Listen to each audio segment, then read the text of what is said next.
Petit Jornal. Inteligência e irreverência em doses diárias.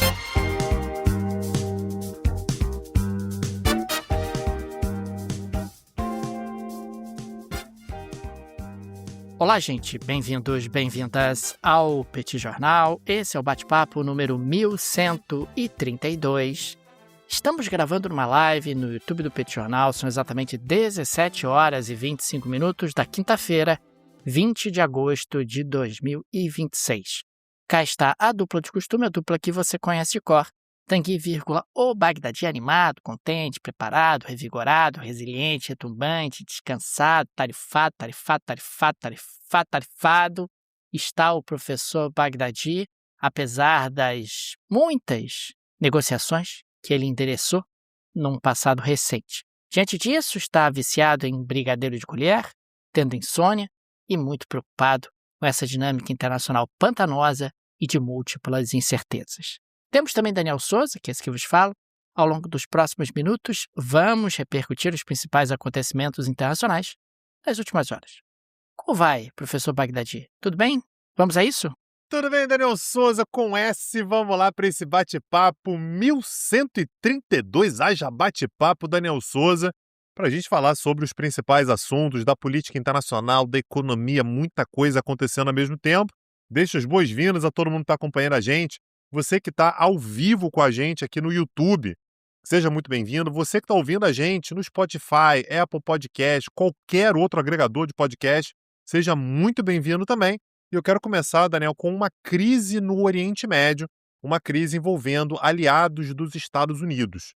Israel e Turquia elevaram o tom de ameaças mútuas e acusações depois de caças israelenses bombardearem múltiplas vezes a base aérea de Abu al-Durur, que fica no noroeste da Síria.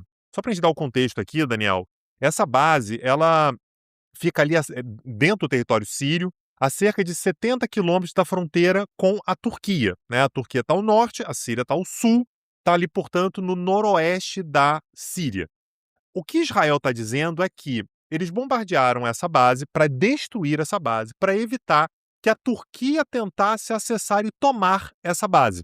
E que, portanto, se a Turquia tomasse essa base, isso poderia se tornar algum tipo de ameaça para Israel, poderia se tornar uma base, inclusive, de apoio para grupos radicais sírios aliados da Turquia. Uma coisa que é importante a gente lembrar sempre, Daniel, é que a gente teve até pouco tempo atrás a Síria sendo governada por Bashar al-Assad, que era um rival da Turquia. No final de 2024, grupos apoiados pela Turquia tomaram o poder e, portanto, a Síria hoje tem um governo liderado por Ahmed al-Sharaa, que é aliado da Turquia. Então, a ideia da Turquia utilizar essa base, passar a dominar essa base, passar a fazer treinamento nessa base, não era exatamente um absurdo, não é exatamente uma ideia disparatada. Então, Israel foi lá e bombardeou múltiplas vezes essa base, destruindo, inclusive, uma pista de pousos e decolagens que poderia ser utilizada para transporte, por exemplo, de tropas, de armamentos, de outros equipamentos. Segundo Israel, essa base ela poderia, ao ser utilizada pela Turquia ou por grupos aliados à Turquia, poderia se tornar uma ameaça para Israel. A Turquia, Daniel, negou que isso pudesse acontecer, que isso fosse acontecer, que a Turquia tivesse qualquer tipo de vontade ou de intenção de passar a utilizar essa base, mas a Turquia ficou irritadíssima, Daniel, porque você está fazendo bombardeio contra uma base que está no norte de um país que é aliado da Turquia.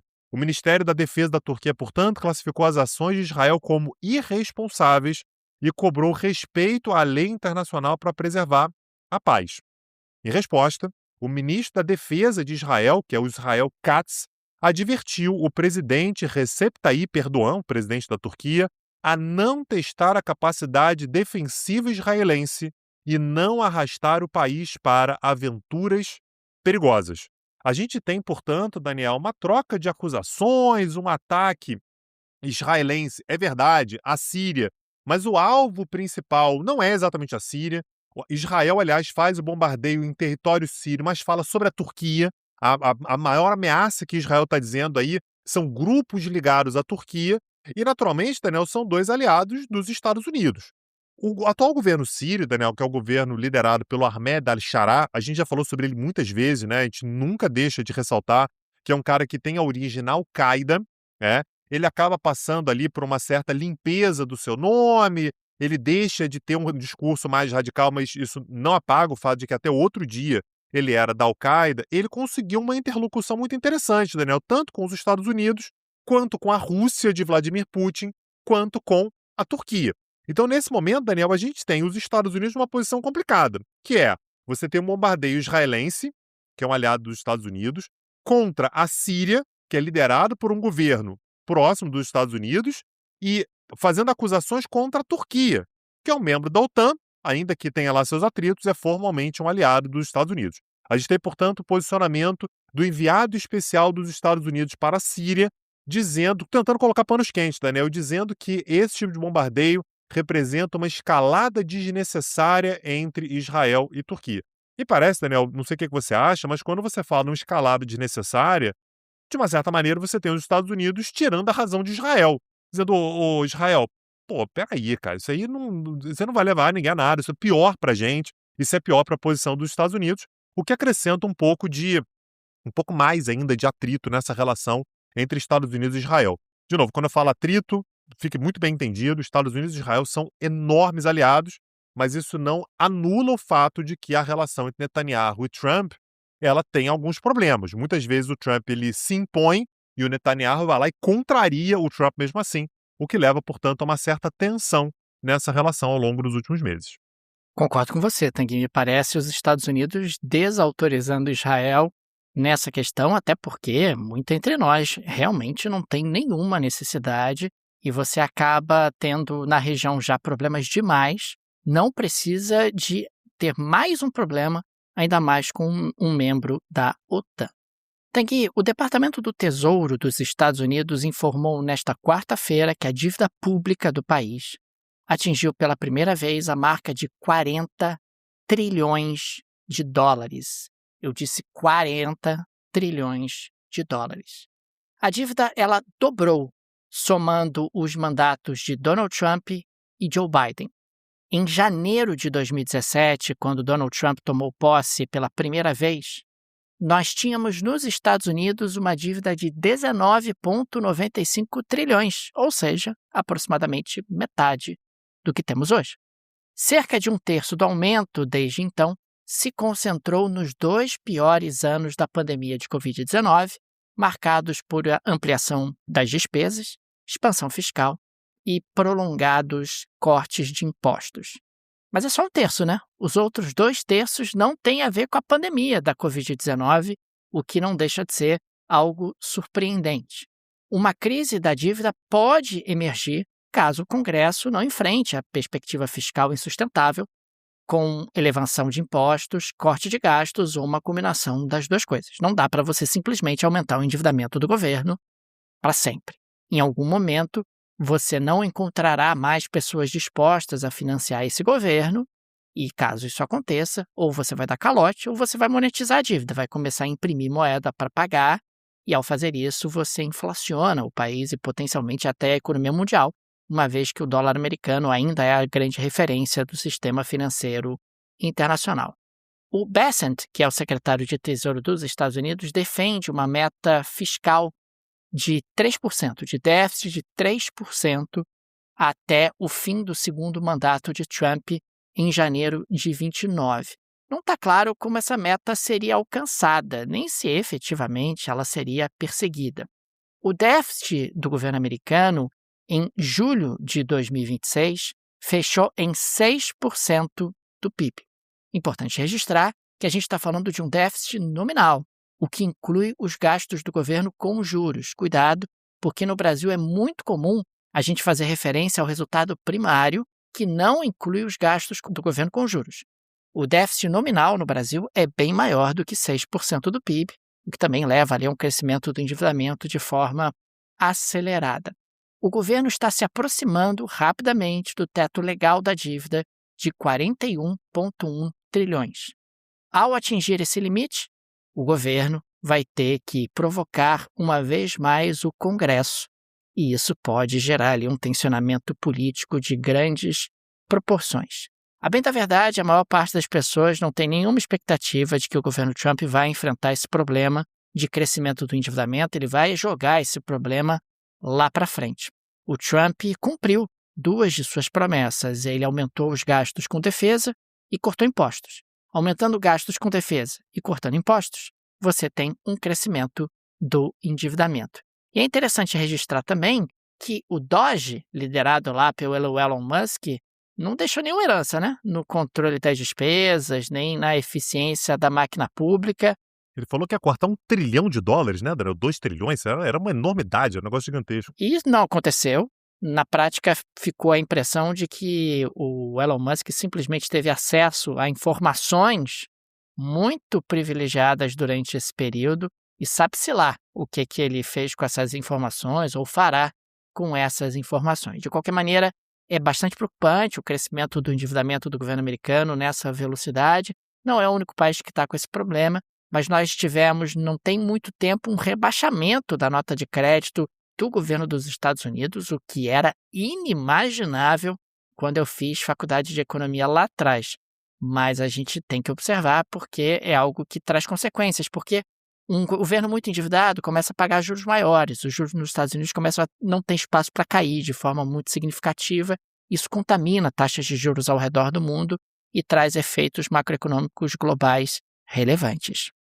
Daniel Souza, uma pausa aqui nas notícias para oferecer uma oportunidade para todos os nossos ouvintes. Tem um link na descrição desse episódio aqui para as pessoas conhecerem os novos produtos da Insider Store.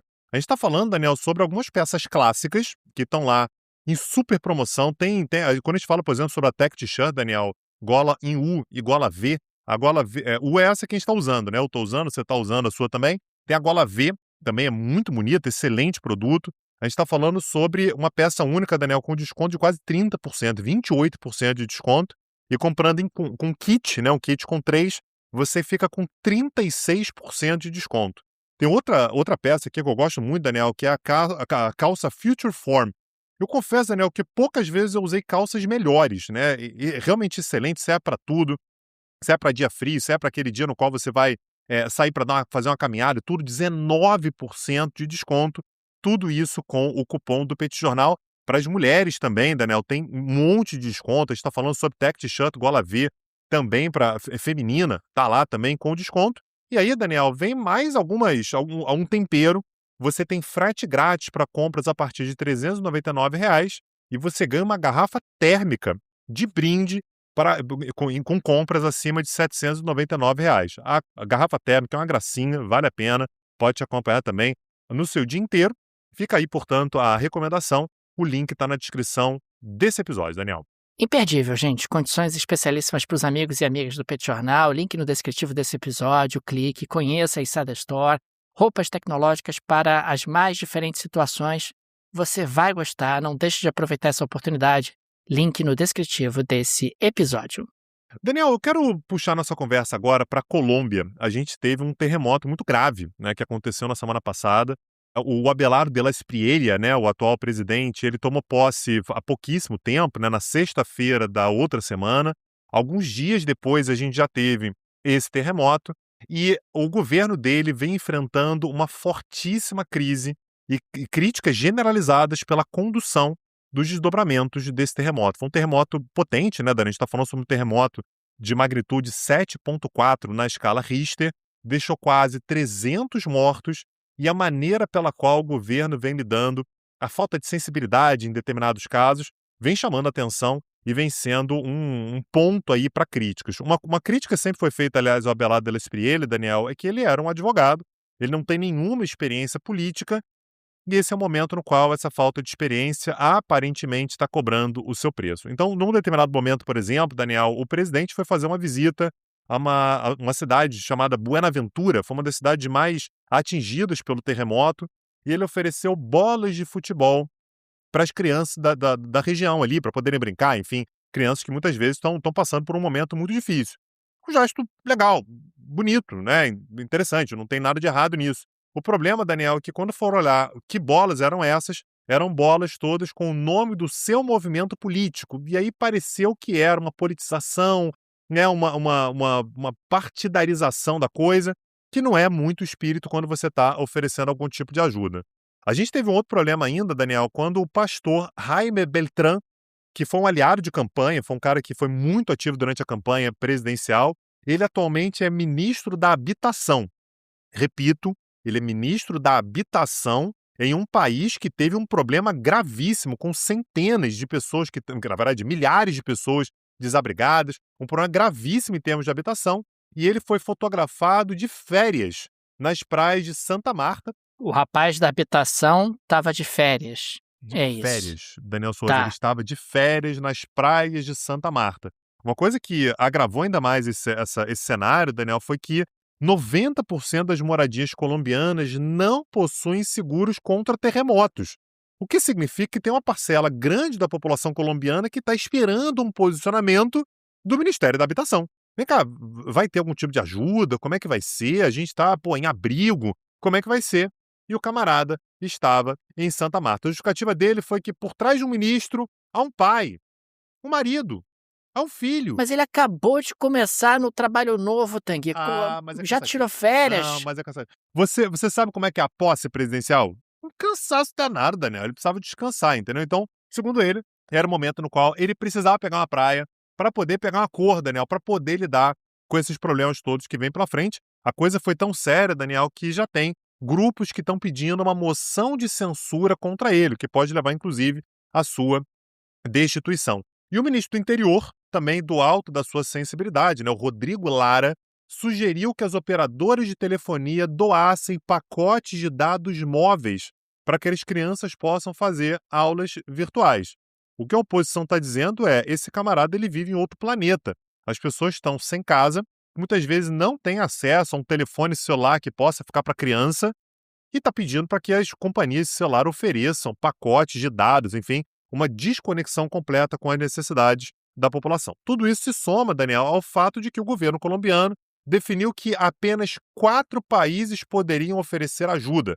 Vários países ofereceram ajuda, incluindo o Brasil. Segundo o governo colombiano, essa ajuda só seria aceita vinda de Estados Unidos, Israel, Equador e El Salvador. Não aceitaremos ajuda de outros países, o que também, Daniel, é um tiro no pé horroroso no momento que você está numa crise desse tamanho, você negar a ajuda de países que eventualmente estejam estendendo a mão. Então, o governo tem muito pouco tempo, né, vai completar, enfim, tem alguns poucos dias e já enfrenta, portanto, uma crise severa, principalmente levando em consideração que com alguns pouquíssimos dias ocorreu esse terremoto na Colômbia, Daniel.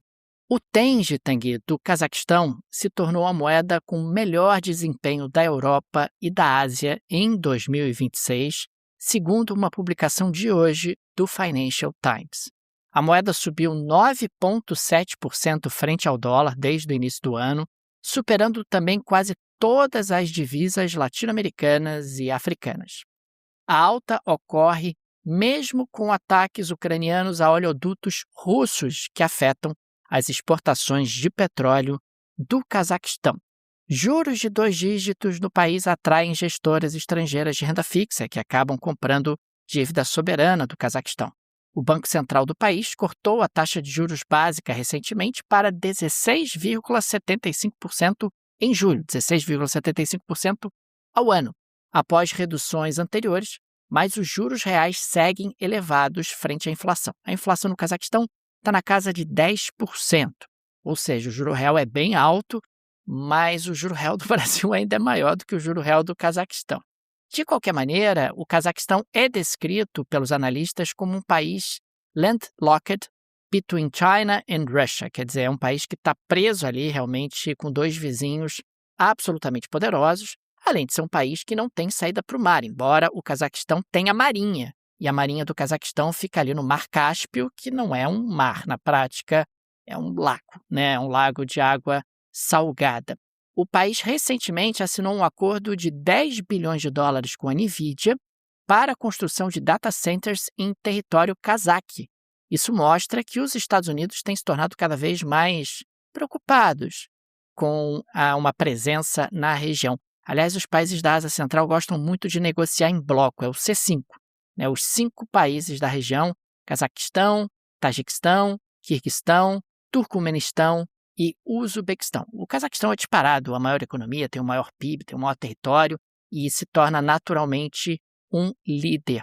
Mas é muito interessante observar que esses países da Ásia Central têm se tornado objeto de disputa geopolítica de China, Estados Unidos e Rússia, além da própria Turquia. Afinal, a gente está falando de países que são majoritariamente túrquicos e, consequentemente, a Turquia gostaria de ter ali uma ascendência sobre esses países. Quem sabe, né? Você quer falar com os países da Ásia Central? Liga para mim primeiro, porque eu sou o líder desses caras. Esses caras são meus seguidores, etc. É uma ambição que a Turquia claramente tem também. Enfim, apenas para registrar que a gente está falando de uma região do planeta que está passando aí por um aumento da sua relevância do ponto de vista geopolítico. Isso tem tudo a ver com uma série de discussões que a gente faz aqui. É energia, porque na prática você tem problemas no Oriente Médio, tem problemas na Rússia, então você pode comprar energia nos países da Ásia Central, terras raras, minerais críticos que os países da região têm, ouro que os países da região têm também, além da própria posição geográfica, que é muito relevante e muito estratégica. Daniel Souza, como próxima pauta, eu quero trazer a Libéria, que recebeu no dia de hoje o primeiro voo de deportação dos Estados Unidos, depois de fechar um acordo para acolher até 1.200 deportados de terceiros países nos próximos 12 meses. Como é que funciona esse tipo de acordo, Daniel? Não é a primeira vez que a gente vai falar sobre os acordos aqui, mas é sempre importante contextualizar. Você tem o camarada que entra nos Estados Unidos e é pego lá pelo ICE, esse cara vai ser preso, e ele está esperando ali a deportação para o seu país, né? Então ele é, por exemplo, um venezuelano, ele é um cubano, um brasileiro, um colombiano, sabe-se lá de onde, ele está nos Estados Unidos e está esperando, portanto, o processo de deportação. Existe uma preocupação do governo americano que é, esse cara, às vezes, ele vai constituir um advogado e esse advogado vai entrar na justiça e a justiça pode mandar soltar o cara. E aí pronto, ficou um imigrante que eu não queria, tá solto aí, tá no país, tá enchendo o saco de uma maneira que a gente não quer. O que a gente faz? A gente vai pegar esse cara e vai mandar para um outro país.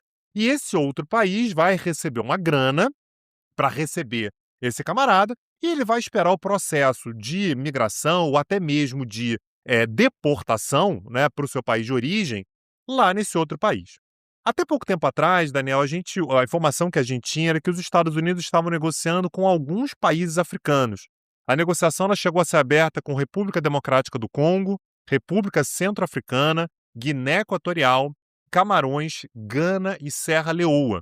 Mas ela foi fechada de fato, a gente ficou sabendo disso hoje, né? A informação foi divulgada hoje, com a Libéria, que, como eu já disse, se comprometeu a receber ao longo do próximo ano, ao longo dos próximos 12 meses, 1.200 deportados. Segundo a Libéria, isso não visa qualquer tipo de compensação financeira, mas a gente sabe que normalmente envolve. A cifra que foi levantada não é muito grande, me parece que não deve ser isso, falaram em 5 milhões de dólares ao longo desse ano para atividade de gestão migratória. Não acreditei nessa cifra, Daniel, normalmente é maior. E a Libéria, Daniel, ela diz que, olha, em primeiro lugar, eu estou recebendo essas pessoas porque eu tenho histórico. Lembrando que a Libéria foi um país que existe, né, na sua conformação atual a partir do momento em que houve a compra desse território para a recepção de escravizados que foram libertos nos Estados Unidos. Os Estados Unidos ficaram muito felizes em ter para onde mandar essa galera. Pô, esse cara, né, era escravizado, agora ele está livre, manda ele para a Libéria. Ah, mas eu não sou da Libéria. Não, mas você vai gostar. É a África também, vai para lá. E, portanto, a Libéria diz, não, isso aqui é uma tradição histórica do país e tudo, e a gente vai receber essas pessoas e eles são convidados da Libéria. Então, segundo a Libéria, essas pessoas não estão presas, Daniel. Elas podem, inclusive, ir embora, se quiserem. Elas podem pedir para ficar na Libéria. Elas são livres. Você não vai tentar voltar para os Estados Unidos porque você vai ser barrado, né? Mas você pode ficar livre, inclusive, para pedir para ficar na Libéria. E aí, a informação que chamou mais atenção nisso tudo, Daniel, é que a maior parte das pessoas que foi mandada para lá, e de novo, o primeiro voo chegou na Monróvia, né, que é a capital da Libéria, hoje, são pessoas de Venezuela, Cuba e Colômbia. Então você imagina, Daniel, venezuelanos, cubanos, colombianos e outras nações aqui da América Latina vão para os Estados Unidos, são presos e, de repente, eles vão para a Libéria. E a Libéria fala, vocês estão soltos, vocês podem ir para onde vocês quiserem, mas, a princípio, vocês vão ficar aqui esperando o processo de julgamento, enfim, da sua situação nos Estados Unidos. Isso tem acontecido cada vez mais e a ideia dos Estados Unidos é mandar as pessoas para cada vez mais longe, naturalmente fazendo algum tipo de acordo com países para receber uma grana, enfim. Então acaba fazendo um certo favor para os Estados Unidos, fica aí te devendo um favor e ainda recebe uma grana para receber essas pessoas, Daniel. Tanguy, registro rapidamente que a refinaria Dangote, em Lagos, na Nigéria, tornou-se a maior exportadora individual de combustível de aviação do mundo em abril e maio, e ainda não temos os dados fechados dos meses subsequentes. O bilionário nigeriano Aliko Dangote está chamando o momento, Tanguy, de maior janela de lucro inesperada da sua vida. A refinaria começou a operar plenamente em fevereiro, justamente em fevereiro de 2026, e já é a maior exportadora individual de produtos petrolíferos do continente africano e atingiu aí nesses 2 meses também o posto de maior exportadora individual de combustível de aviação do mundo. É aquilo que a gente tem falado muito aqui no Pet Jornal. O mercado de energia vai sair muito diferente dessa crise do Oriente Médio. Nós teremos um reposicionamento das peças, atores que não eram tão importantes vão ganhar importância, atores que eram muito importantes vão perder importância, o mercado de energia vai sair diferente desse ano de 2026. Ô Daniel Souza, eu estava hoje passando pelas notícias, né, vendo o que tinha acontecido e tal, e eu me deparei com uma notícia que na mesma hora eu falei, isso aqui Daniel Souza não vai deixar passar em hipótese alguma. E eu estava certo. Na hora que eu peguei aqui, né, os temas selecionados para Daniel Souza, para a geleia da Shakira, a ex-família real apareceu. Me conta, Daniel. Ô, Tanguy, na geleia da Shakira de hoje, eu vou seguir a cobertura do New York Post.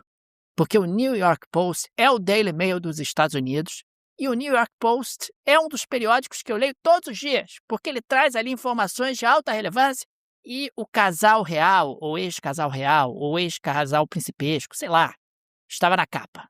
Meghan Markle e o príncipe Harry estavam na capa e de forma um pouco desabonadora. Agressiva.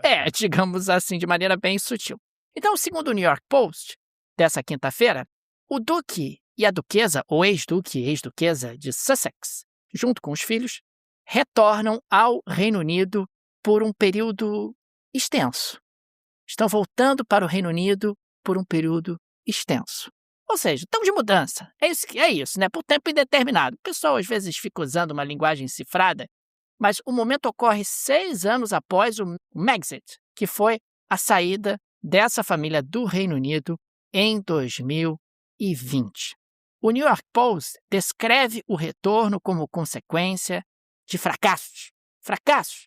Não conseguiram se tornar autores de sucesso. Não conseguiram se tornar estrelas da Netflix, ou fabricantes de geleias, ou colônias, inclusive porque a Meghan Markle tinha lá um programa de culinária num determinado momento, etc. E estamos falando de um casal que não é popular no Reino Unido, hein? Está voltando para o Reino Unido e não é popular. Pesquisa do YouGov, que foi citada na matéria, destaca que apenas 20% dos britânicos têm visão positiva sobre a Meghan, e contra 2/3 que têm visão negativa, e cerca de 30% têm visão positiva do príncipe Harry. Tanguy, a família real britânica não se manifestou. Climão, hein? Climão, estão voltando para casa, me parece, em baixa, e há muita tensão e muita confusão a vir, hein? Mas eu acho que eles na prática estão voltando devagarinho. Tive dificuldade, Estados Unidos a vida estava muito difícil, lá na Califórnia, vou voltar para o Reino Unido. Aos poucos eu vou me reaproximando da família real, quem sabe eu não pego aqui, uma beirada colar, arrumo um carguinho, de repente umas funções. Príncipe Andrew foi demitido, de repente eu posso fazer as funções que o príncipe Andrew não está mais executando, porque ele foi demitido da família real, enfim. Mas temos aqui o casal Harry e Meghan Markle retornando para o Reino Unido. Daniel, você é minha maior fonte sobre família real britânica. Pô, que honra. Você é um cara que sabe citar quem é tio de quem, cunhado, né? Pessoa do século XVII, Daniel sabe citar, é primo de 8º grau, tá na linha sucessória, não tá? eu não espero menos de você que me trazer atualizações sobre tudo o que vai acontecer com a ex-família real? Não. Como é que tu chama isso, Daniel? Ex-duque? Ex-duquesa? Ex-do quê? Ex-príncipe? De repente pode voltar a ser, dependendo. Se alguém Pode assinar um voltar a ser? papel, basta o rei Charles assinar um papel lá que volta a poder. Não é isso? O monarca não pode fazer essas coisas? Deve poder, né? Daniel. Na época do É. absolutismo podia. Pois é. É. Não tem por que ser diferente agora. Então a gente vai acompanhar aí. Daniel Souza, dessa maneira a gente chegou ao fim do nosso episódio. Queria agradecer demais a presença de todos vocês que estão nos ouvindo, a presença de todo mundo que está aqui. Quer saber mais sobre o Reino Unido? A gente tem um curso lá no Petit Cursos sobre o Reino Unido. Tem aula sobre o País de Gales. Pô, você não faz a menor ideia do que é o País de Gales? Tá lá. Você quer saber mais sobre a Escócia? Quer saber sobre a família real? Quer saber sobre a economia britânica? Tá tudo lá no Petit Curso. Quer saber sobre as Irlandas? A gente tem aulas gratuitas, aliás, sobre as Irlandas, uma baita aula, né? Sobre República da Irlanda, Irlanda do Norte. Quem entendeu os conflitos ali, vem com a gente. E não apenas essas aulas, a gente tem muitas aulas que estão lá sobre os mais diversos assuntos. Eu tenho certeza que muitos temas que te interessam estão lá, muito bem abordados nos cursos lá do Petit Cursos. Acesse lá, petcursos.com.br. Fica aqui o nosso agradecimento aos apoiadores e apoiadoras do Petit Jornal, vocês que ajudam a manter o nosso projeto de pé. Fica nosso carinho, nosso abraço, nosso muito obrigado a cada um de vocês. O Petit é uma mídia pequena, é um produto digital artesanal e o auxílio de nossos apoiadores é de fundamental importância para a continuidade de nosso projeto. Fica aqui, então, o nosso agradecimento a cada um de vocês. Fica também o convite. Se você gosta do nosso projeto, se ele faz diferença na sua rotina, considere nos apoiar. No descritivo desse episódio tem várias alternativas. Tem a chave Pix, que é uma forma prática e instantânea de apoiar o Petit Jornal. Você pode, inclusive, ativar o Pix recorrente. Tem o link do Apoia-se, que é bacana para quem prefere usar o cartão de crédito. Tem o link do Patreon, que também é muito bom para quem vive no exterior. Tenho certeza que uma dessas alternativas será confortável para você. É isso, Daniel Souza. Amanhã estamos de volta com o Petit Invest, que a gente grava toda sexta-feira. Pela manhã, você é muito bem-vindo para assistir a gravação junto com a gente. Segunda-feira tem mais um bate-papo. Nos vemos, um abraço e até a próxima. Valeu! Tchau, tchau! Petit Jornal. Inteligência e irreverência em doses diárias.